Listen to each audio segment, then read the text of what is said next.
Assalamualaikum warahmatullahi wabarakatuh. Di sini Ibu akan menjelaskan tentang materi hukum Newton, yang dimana hukum gerak Newton adalah 3 hukum fisika yang menjadi dasar mekanika klasik. Hukum ini yang menggambarkan hubungan antara gaya yang bekerja pada suatu benda dan gerak yang disebabkannya. Nah, hukum Newton terdiri dari 3. Yang pertama hukum 1 Newton, yang kedua hukum 2 Newton, dan selanjutnya hukum ketiga Newton. Itulah jenis-jenis hukum Newton. Selanjutnya Ibu akan menjelaskan tentang hukum 1 Newton yang berbunyi, jika resultan gaya yang bekerja pada benda bernilai 0, maka benda yang diam akan terus diam dan benda yang bergerak lurus dengan kecepatan tetap akan tetap bergerak dengan kecepatan tetap. Kemudian rumus hukum 1 Newton yang dimana dirumuskan sigma F sama dengan 0. Kemudian contoh hukum Newton 1 ini yaitu saat naik mobil yang bergerak cepat lalu direm, maka penumpang otomatis terdorong ke depan. Seperti ada di video ini.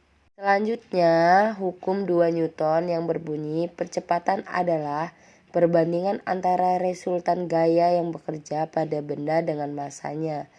Kemudian yang merumuskan hukum 2 Newton ini adalah sigma F sama dengan M kali A. Dengan keterangan M itu adalah massa kilogram, A itu adalah percepatan meter per sekon kuadrat.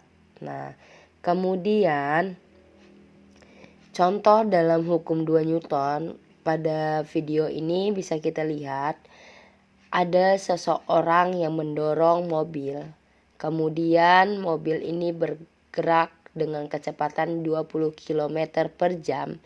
Maka kemudian digas. Nah, oleh sopir yang ada di mobil ini.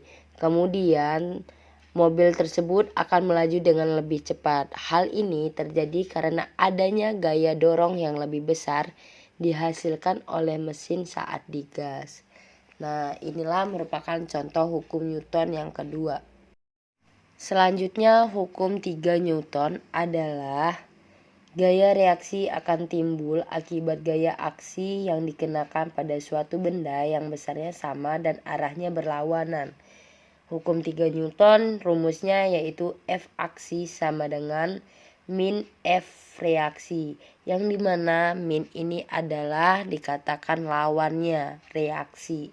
Kemudian contoh pada gambar ini bisa kita lihat pada gambar seseorang yang ingin memanah, di mana panahnya ini kita tarik itu yaitu aksinya, kemudian kita lepas itu reaksinya. Maka dari contoh ini, dari gambar ini bisa dikatakan hukum 3 Newton. Terima kasih. Sekian dari penyampaian Ibu. Mohon maaf jika kurang atau ada yang lebih belum jelas, boleh komen di kolom agar yang belum jelas bisa ditanyakan. Terima kasih. Wassalamualaikum warahmatullahi wabarakatuh.